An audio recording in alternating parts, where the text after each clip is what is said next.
하나님의 말씀을 같이 보겠습니다. 이사야서 53장 5절에서 6절 말씀입니다. 이사야서 53장 5절 6절 함께 읽도록 하겠습니다. 그가 찔림은 우리의 허물 때문이요 그가 상함은 우리의 죄악 때문이라. 그가 징계를 받음으로 우리는 평화를 누리고 그가 채찍에 맞음으로 우리는 나음을 받았도다. 우리는 다 양 같아서 그릇 행하여 각기 제 길로 갔거늘 여호와께서는 우리 모두의 죄악을 그에게 담당시키셨도다. 아멘.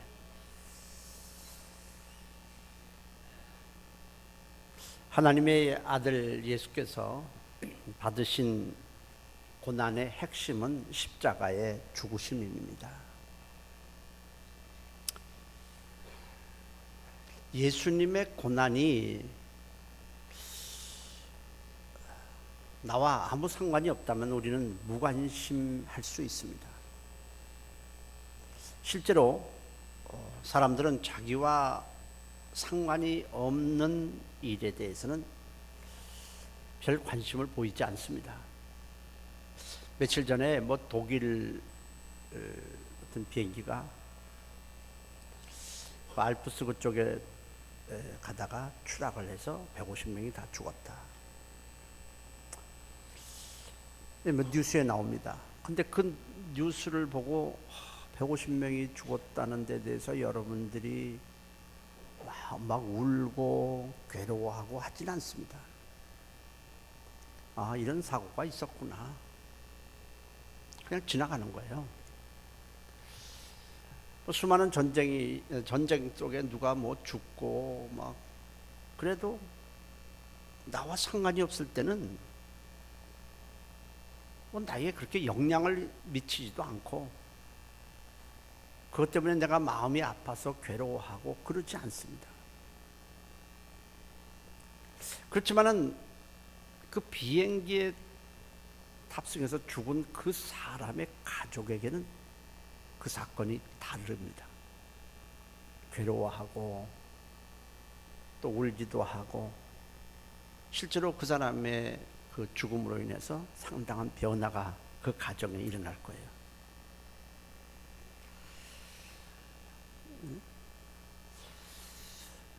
마찬가지로 우리가 나하고 상관이 없는 사람의 문제에 대해서는 별 관심이 없지만 나와 연관이 있는 사람의 고난에 대해서는 관심을 기울이게 됩니다. 특별히 가족 중에 어떤 사람이 심각한 질병에 걸렸거나 사고를 당했거나 사업이 실패했거나 또 죽거나 하면 그것은 내 인생의 문제에도 영향을 주게 돼요. 부모의 어떤 질병이나 사업의 실패나 죽음으로 인해서 학업을 중단하는 사람도 있어요. 배우자의 갑작스러운 어떤 죽음 때문에 많은 변화가 발생을 합니다. 남편이 갑자기 세상을 떠나기 때문에 직업전선에 나가야 되고 애를 키워야 되는데 어떻게 해야 될지 참 난감도 하고 자기 인생에 많은 변화가 일어나게 됩니다. 제 경우는 20살 20대에 어떤 내가 진로를 정해놓고 이렇게 다 방향을 정해놓고 그것을 행하려고 하는 그때에 아버님 돌아가셨어요. 갑자기 그 모든 계획이 다 취소되고 완전히 다른 방향으로 이렇게 턴하게 됐습니다. 그렇게 나와 가까운 가족의 어떤 문제는 나와 관련이 있고 내 삶에 영향을 끼치게 이렇게 되는 거예요.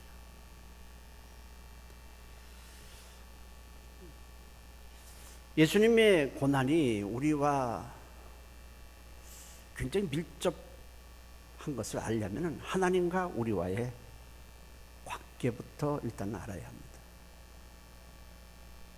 하나님과 우리와의 관계는 부모나 배우자나 또 자식이나 형제의 관계 이전부터 맺어진 관계이고, 이건 본질적인 관계예요. 사람과의 관계는 이 세상에 태어난 후에 맺어지게 된 관계입니다. 그리고 육체가 끝나면 우리의 마음, 생각에는 좀 남아있지만은 실질적으로 그 관계가 지속되지는 않습니다. 육체가 죽음으로 그 관계는 일단 끝이 나요. 그렇지만 하나님과의 관계는 우리가 태어나기 이전부터 있었던 관계고, 육체가 끝나도 끝나지 않고 영원히 지속되는 관계입니다.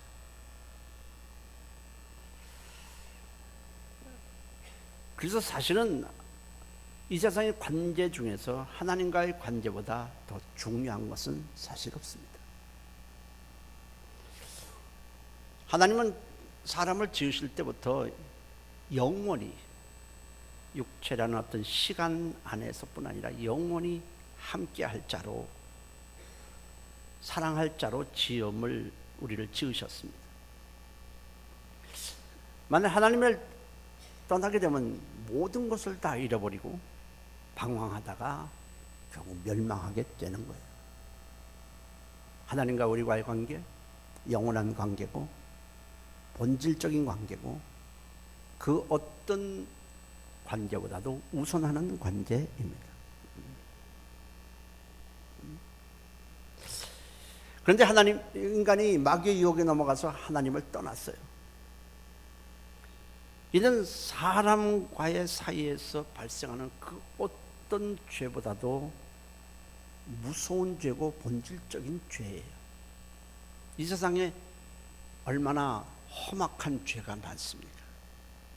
어떻게 사람으로서 이러한 죄를 저지를 수 있을까 하는 그런 아주 흉악한 범죄들이 많이 일어나요.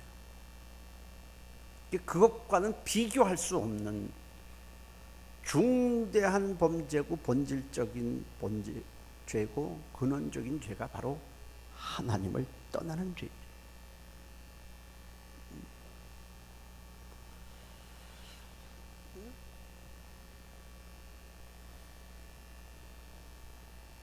우리가 세상에서 죄를 져도 형벌을 받아요. 그러나 세상이 주는 형벌은 육체가 죽으면 그걸로 그 형벌은 일단 끝이 납니다. 아무리 흉악한 죄를 졌어도 일단 그 사람은 그것으로 끝나요. 사형을 당하면 종결이 되는 거예요. 사건이 종결이 되는 거예요. 그렇지만 하나님을 떠난 죄는 육체가 끝나도 그 영혼은 심판을 받아 지옥 불문에서 영원히 살아야 합니다. 하나님을 떠난 죄는 육체의 형벌 또 세상에서 고난, 그것으로 끝나는 것이 아니에요. 그만큼 하나님과에서 벌어지는 이 죄는 심각하고 본질적이고 무서운 죄입니다. 인간은 하나님을 떠남으로 생명도 잃어버렸고 복도 잃어버렸고 천국도 잃어버렸고 다 잃어버렸어요. 이렇게 인간이 하나님을 떠난 무서운 죄를 졌음에도 불구하고 전혀 변하지 않는 것이 하나 있습니다. 그것은 바로 우리를 향한 하나님의 사랑입니다. 절대로 변하지 않아요. 성경은 우리를 향한 하나님의 사랑을 젖 먹이는 어머니의 사랑에 비유를 했습니다. 이사야 49장 15절에 여인이 어찌 그 젖 먹는 자식을 잊겠으며 자기 태에서 난 아들을 궁일이 여기지 않겠느냐. 그들은 혹시 잊을지라도 나는 너를 잊지 아니할 것이라고 했습니다.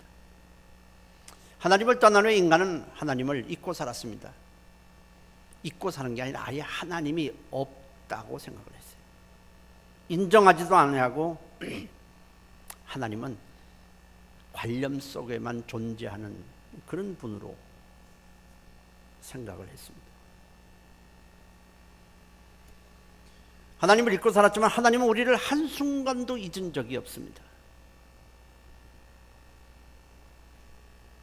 죄 가운데 허덕이고 신음하는 우리를 한순간도 하나님이 잊은 적이 없고 우리에 대한 사랑을 그분이 잊은 적은 없습니다. 하나님께서 그 아들을 육체를 가진 사람으로 이 땅에 보내신 이유는 우리를 살리기 위함입니다. 죄의 무서운 심판으로부터 우리를 구원하고 잃어버렸던 모든 것들을 되찾아주고 하나님과의 사이를 관계를 회복시켜 주기 위함입니다. 사망에서 생명으로, 복에서 저주에서 복으로, 마귀의 자녀에서 하나님의 자녀로, 하나님과의 원수 사이가 하나님과 화목하는 사이로 우리를 되돌려 놓기 위해서 이 땅에 오신 겁니다. 성경은 하나님의 아들이 세상에 오신 그러면 동기는 뭐냐? 이유는 뭐냐? 왜 오셔서 그렇게 하셨는가에 대해서 오직 하나, 우리를 향한 하나님의 사랑 때문이라고 말합니다. 사랑 때문에 그 모든 일을 행하셨다. 요한복음 3장 10절에 하나님이 세상을 이처럼 사랑하사 독생자를 주셨으니 이는 저를 믿는 자마다 멸망치 않고 영생을 얻게 하려 함이다. 사랑하기 때문에 독생자를 주었다. 요한일서 4장 9절에도 하나님의 사랑이 우리에게 이렇게 나타난 바 되었으니 하나님이 자기의 독생자를 보내심은 저로 말미암아 우리를 살리려 하십니다. 요한일서 4장 10절에도 그래요. 하나님이 우리를 사랑해서 우리 죄를 위하여 화목제로 그 아들을 보내셨다. 그 근본적인 동기가 전부 사랑 때문이라고 말을 합니다. 우리의 믿음이라는 것은 나를 사랑하사 나를 살리기 위하여 자기 몸을 버리신 하나님의 아들을 믿는 겁니다. 그것이 우리의 믿음이에요.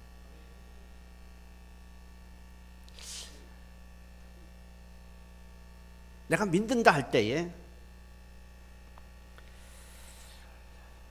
나를 사랑해서 나를 그 죄악의 무서운 형벌과 심판으로부터 나를 구원하기 위해서 십자가에 자기 몸을 버리신 하나님의 아들을 난 믿는 것이라고 하지 않는다면 그 사람은 믿음이 없는 거예요. 나 하나님을 인정해. 나 하나님이 세상 창조했다는 거 인정해. 그걸 우리는 믿음이라고 말하지 않아요. 그걸 믿음이라고 말하지 않는 거예요. 믿음의 핵심은 나를 사랑해서 나를 구원하기 위해서 십자가에 자기 몸을 버리신 죄 없으신 하나님의 아들을 믿는 것입니다. 갈라디아서 2장 20절에 이제 내가 사는 것은 나를 사랑하사 나를 위하여 자기 몸을 버리신 하나님의 아들을 믿는 믿음 안에서 사는 것이다 라고 했어요. 예수님은 우리를 구원하시기 위해서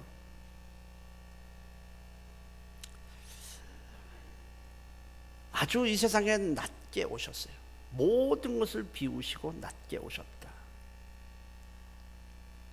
부족함이 전혀 없으시고 모든 것이 충만하게 갖고 계신 그분이 우리를 부욕케 하기 위해 자신의 모든 것을 다 비우셨다라고 설명을 합니다. 빌립보서 2장 6절 8절에는 그는 근본 하나님의 본체시다. 본래 하나님이시지만은 하나님과 동등됨을 취할 것으로 여기지 아니하시고 자기를 다 비웠다는 거예요. 그래서 사람들과 같이 되셨고 사람의 모양으로 나타나서 자기를 낮추시고 죽기까지 복종하셨으니 그 십자가에 죽으심이라 라고 했어요. 고린도후서 8장 9절에는 우리 주 예수의 은혜를 너희가 알거니와 부요하신 이로써 너희를 위하여 가난하게 되심은 그의 가난함으로 말미암아 너희를 부요하게 하려 하심이라. 그분은 이 땅에 오셔서 무슨 대접을 받은 것이 하나도 없어요. 사람들로부터 완전히 버림받은 이 죄인들, 사람들의 손가락질을 받고 사람들로부터 온갖 욕설을 듣고 사는 이 죄인을 찾아가서 친구가 되어주셨고, 너무 오랜 질병으로 인해서 가족들도 다 이제는 손을 놓고 있고 그런 병자를 찾아갔습니다. 그래서 그들의 병을 고쳐주셨어요. 38년 된 병자, 18년 된 병자, 이제 가족들도 아무도 그 사람을 돌보지 않아요. 지겨워해요.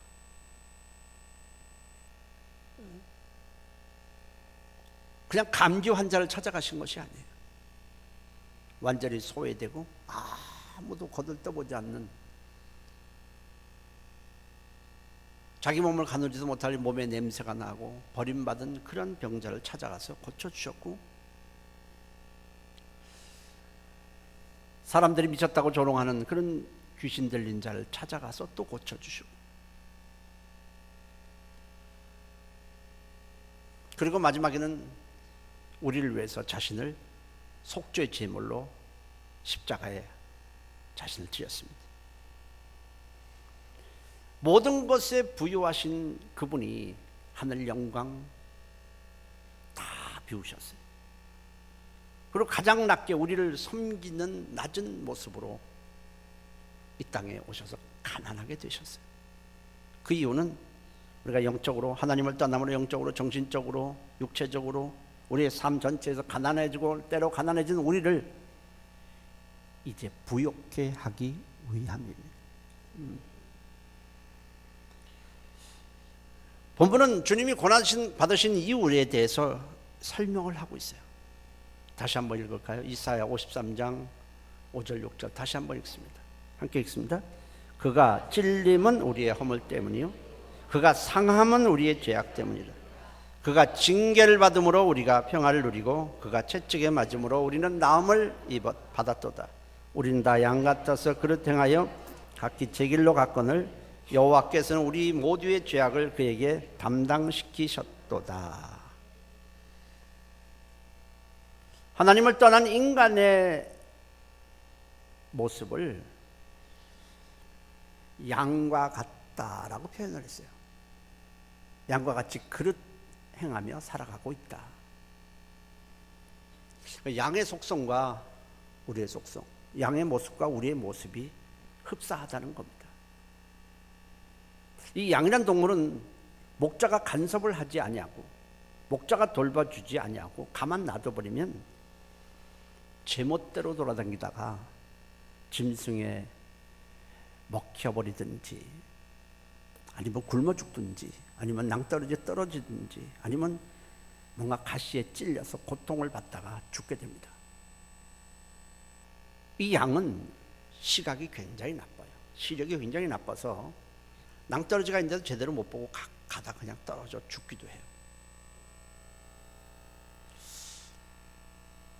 그리고 후각도 굉장히 아주 둔합니다. 그러니까 풀 있는 곳을 자기가 찾아가고 물 있는 곳을 찾아가야 되는데 그러지를 못해요. 그래서 목자가 이끌고 가야 되는데 목자 없는 양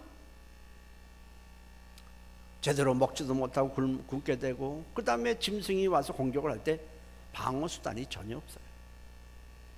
그냥 쉽게 죽임을 당하는 거예요. 하나님을 떠난 인간, 하나님의 보호를 떠난 인간, 하나님의 인도를 받지 않고 하나님의 지켜주심을 떠난 인간의 모습은 꼭 양과 같다. 어디로 갈지 몰라서 방황하게 됩니다.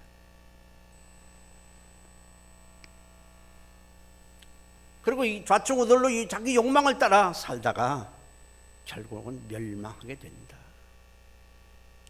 하나님을 떠난 인간과 목자를 떠난 양의 삶이 비슷하다는 거예요.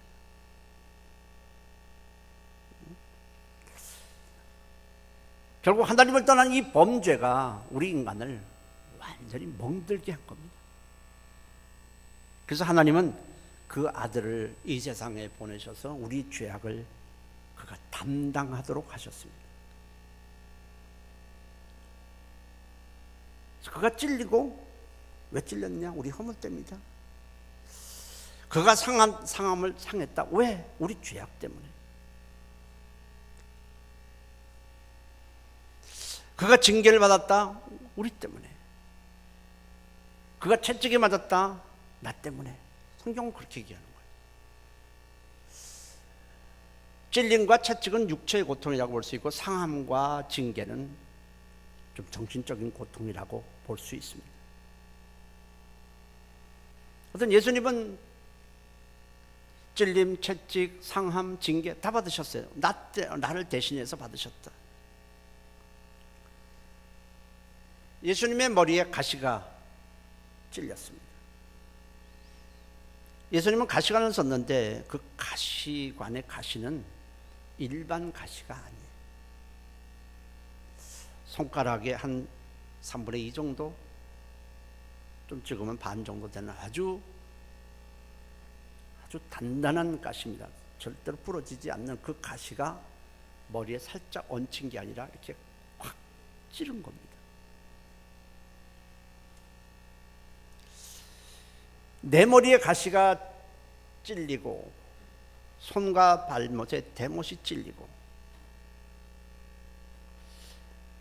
내 옆구리에 창이 찔려야 할 찔려야 할 텐데 예수님이 대신 나 대신에 찔렸어요. 머리에 찔리시고 손과 발못에 대못으로 찔리시고 그 옆구리에 창으로 찔리셨습니다. 내가 찔려야 할 그 자리를 주님이 오셔서 대신 찔림을 당하셨다.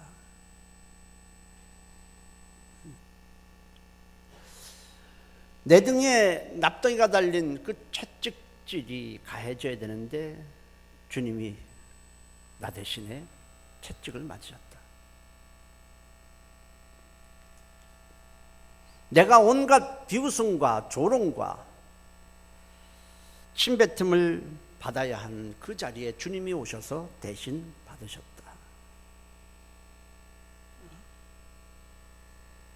이유는 하나예요.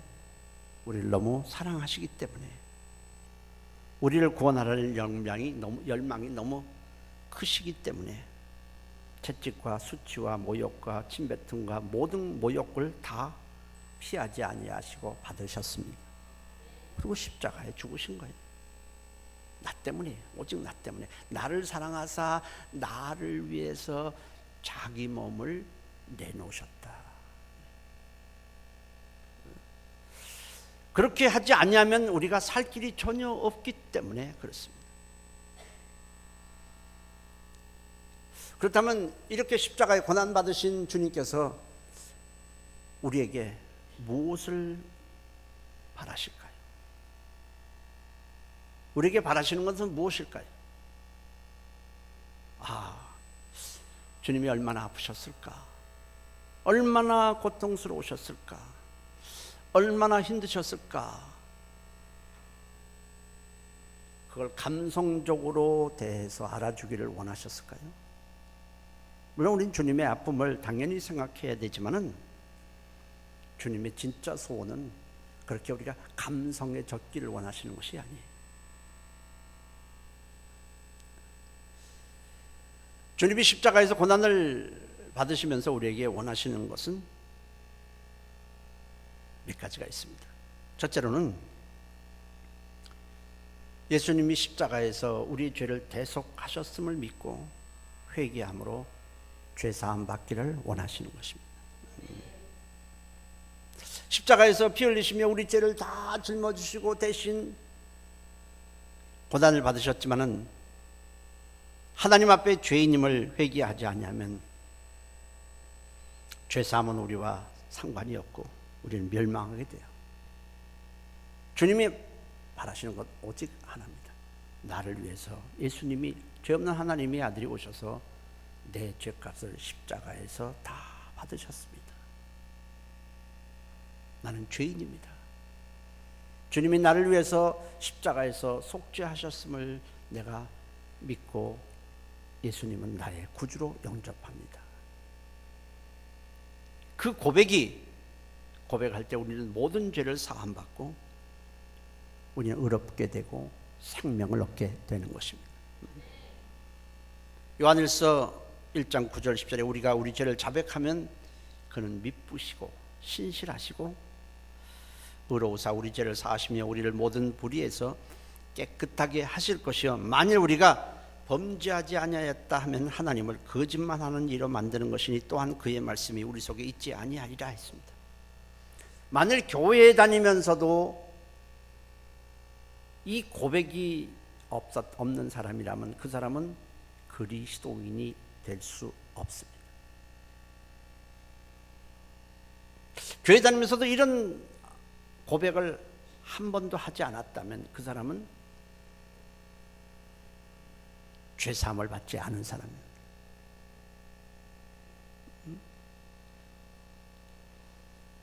우리가 죄사함을 받아야 의롭다함을 받고 심판에서 면제되고 죄로 인해서 잃어버렸던 모든 것을 되찾고 우리는 천국에서 영생하게 되는 것입니다.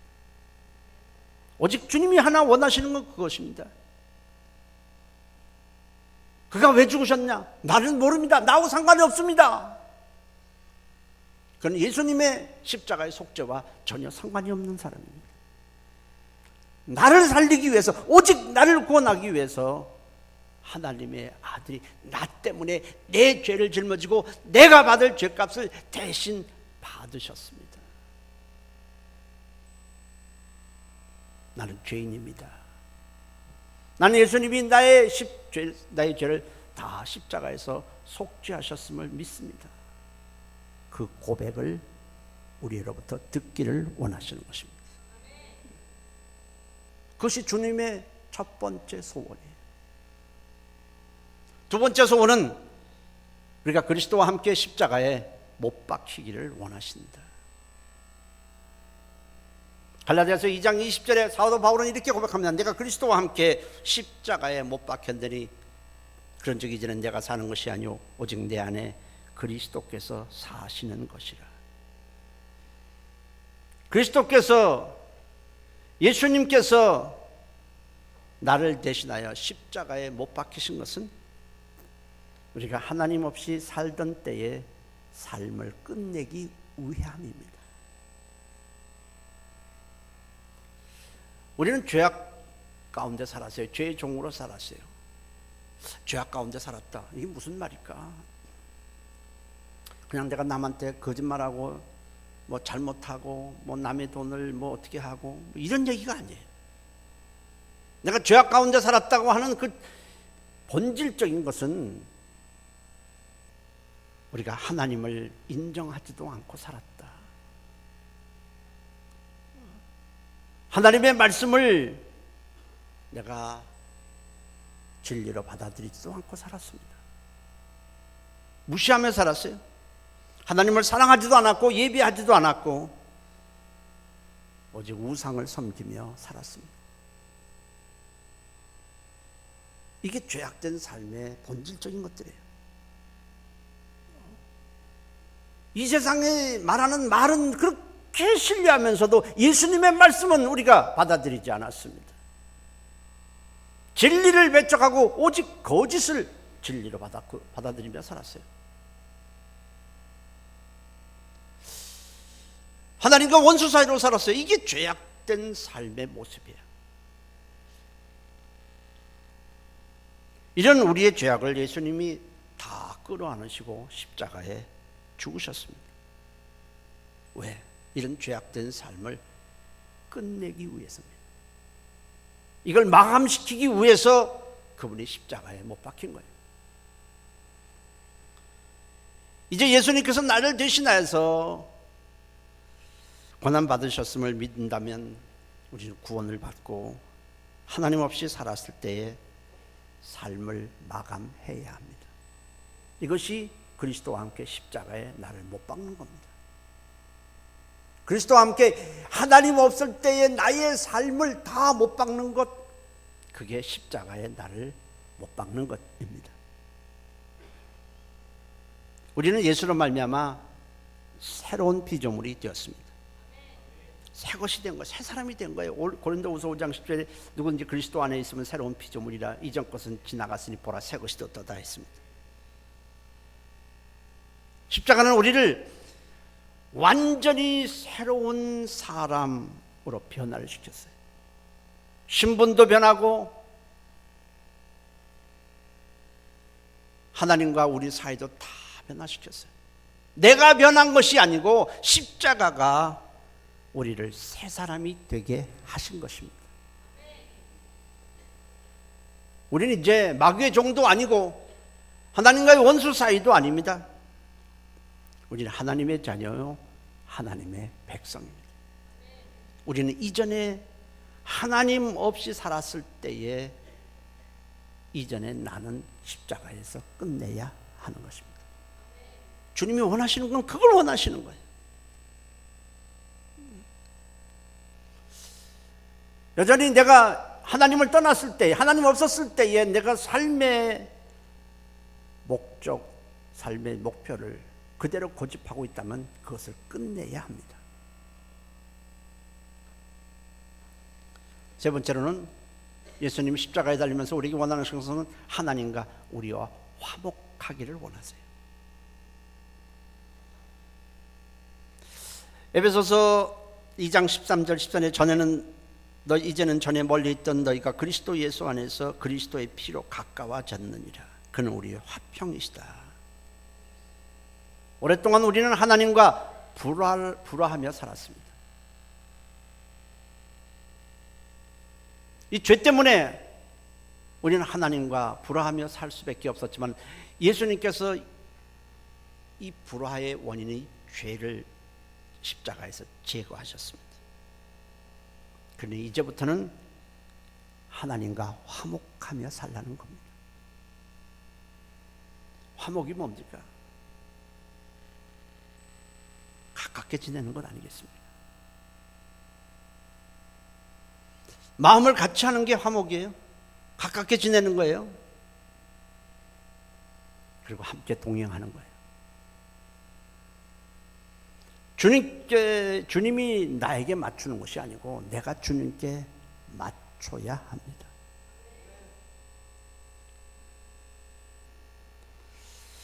주님의 뜻에 나를 맞추는 거예요.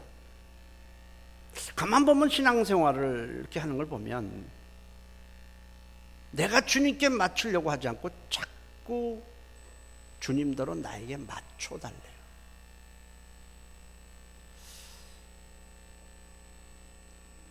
사람들은 자꾸 자기의 문제만을 알아달래요. 하나님께 내 문제, 자식 문제, 돈 문제, 무슨 문제 계속 자기 문제를 하나님께 아뢰면서 이 내 문제에 관심을 가져달라고 그렇게 했어요. 정작 하나님의 마음에는 별로 관심이 없어요. 하나님의 뜻에는 관심이 없어요. 그래서 기도도 잘 핀트가 맞질 않아요. 막 부르짖긴 부르짖는데 뭔가 하나님과 이렇게 채널이 달라요.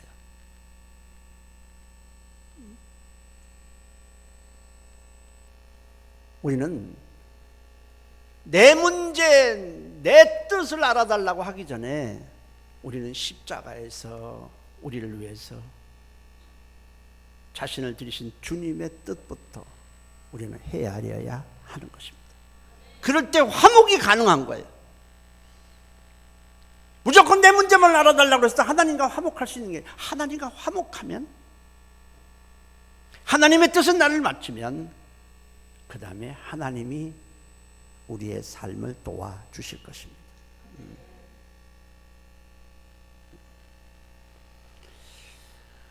주님과 사귀는 것이 화목입니다. 예배를 통해서 사귀고, 말씀을 통해서 사귀고, 기도를 통해서 사귀고, 주님을 사랑함으로 사귀는 것, 이것이 화목입니다. 주님이 십자가에 죽으시면서 모든 사람이 죄를 사함받기를 원하셨고, 우리 이전에 하나님 없이 살았을 때 잘못된 삶이 예수님의 십자가로 끝내지기를 원하셨어요. 그리고 하나님과 원수 사이였던 우리가 이제 하나님과 마음껏 화목하며 살기를 원하셨어요. 그리고 마지막으로는 우리가 예수님의 고난을 통해서 우리가 평화를 누리기를 원하십니다. 그가 징계를 받음으로 우리가 평화를 누리고 했습니다. 우리는 어디로 가야 할지 모른 채 방황했어요. 열심히 살긴 사는데 내가 과연 내 인생길을 어디로 가야 되는 것인지 모른 채 방황하면서 좌충우돌하면서 신음하면서 그렇게 살았어요. 근데 이제는 예수님의 죽으심으로 이제 하나님과의 관계가 회복되고 모든 것이 분명해졌어요. 이제는 예수님께서 우리와 함께 하십니다. 요한복음 14장 27절에 평안을 너희에게 끼치노니 곧 나의 평안을 너희에게 주노라. 내가 너희에게 주는 것은 세상에 주는 것과 같이 아니하리라. 너희는 마음에 근심하지도 말고 두려워하지도 말라. 나는 목사니까요, 이 임종을 좀 제법 봤어요. 죽음이 임박한 상태의 사람, 어떤 때는 마지막 숨 넘어가는 그 순간에 제가 옆에 있었던 적도 좀 있어요. 그래서 제가 이렇게 손을 얹고 있는 그 상황에서 그냥 숨이 끝나요. 근데 죽음이 임박해 오면 믿는 사람과 믿지 않는 사람, 정말 예수를 믿는 사람과 믿지 않는 사람이 갈라지게 돼요. 자, 믿지 않는 사람들 생각을 해보세요. 죽음이 임박했어요. 확실한 건 아무것도 없어요. 두려워요. 평안을 누릴 수가 없어요. 자기가 지금까지 열심히 살아서 세상에서 수많은 인맥을 쌓았는데 그 인맥이 자기에게 무엇을 해주지 못해요. 그토록 사랑하는 내 가족들도 나에게 아무것도 해줄 수 없어요. 쌓아올렸던 돈이나 명예나 세상의 부도 죽음 앞에서는 나에게 아무런 도움이 안 돼요. 근데 뭔가 확실한 건 아무것도 없잖아요. 뭔가 자기의 보장된 건 아무것도 없잖아요. 그렇게 죽음을 앞두지 않았을 때는 그렇게 자신만만하고 자기가 성공했다고 떠드는 그 사람도 죽음 앞에서는 자기에게 보장된 것이 하나도 없어요. 두려워해요.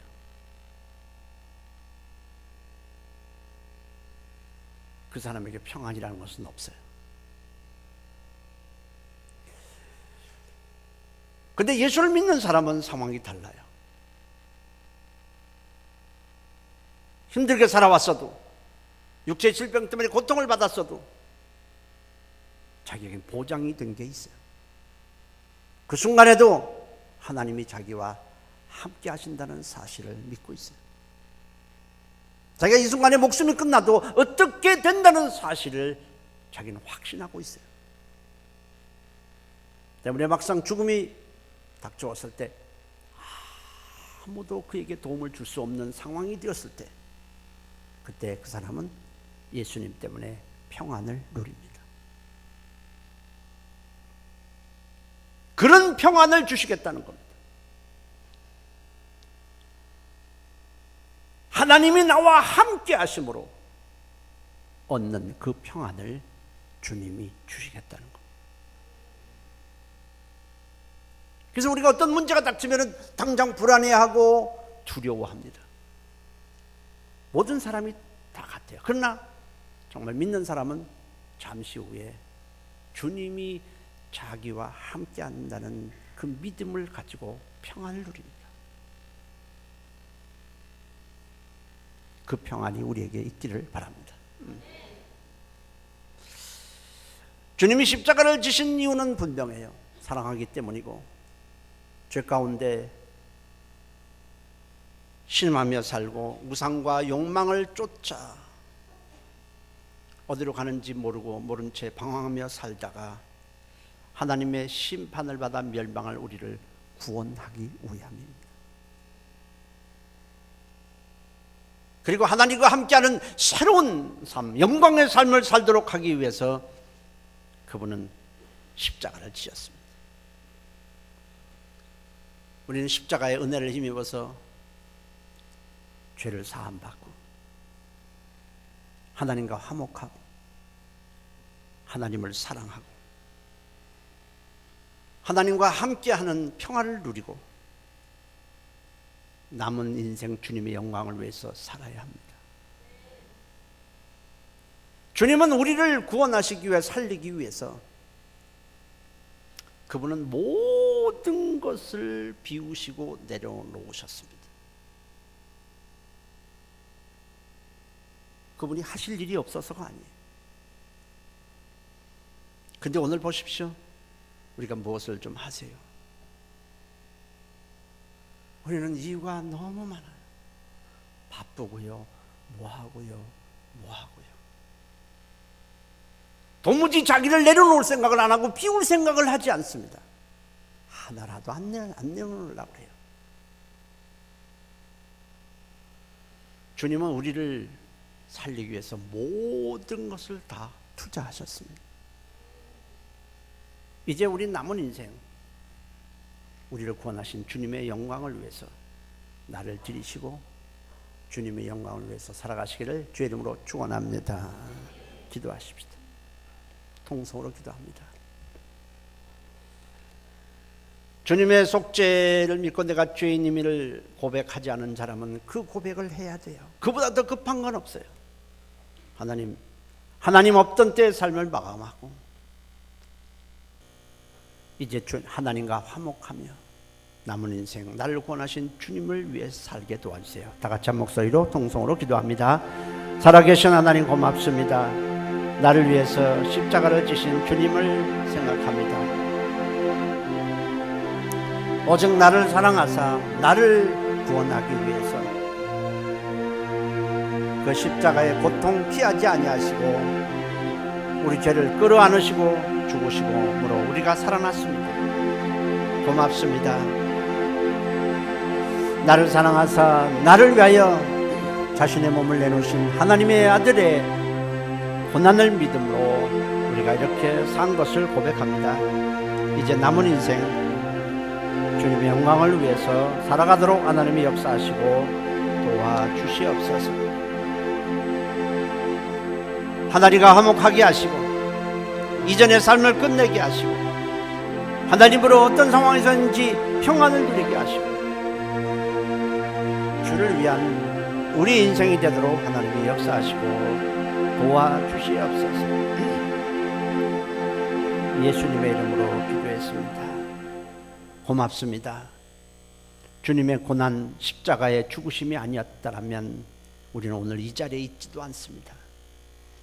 여전히 양과 같이 그릇 행하다가 결국 우리는 멸망할 존재였을 뿐입니다. 나를 구원하시고 나를 살리기 위해서 십자가에 자기 몸을 버리신 하나님의 아들 예수 그리스도, 우리는 그분을 믿습니다. 이제 이전의 삶을 끝내게 하시고 이제 하나님과 화목하며 하나님을 사랑하며 주님의 영광을 위해서 살아가도록 인도해 주시옵소서. 예수님의 이름으로 기도했습니다. 아멘.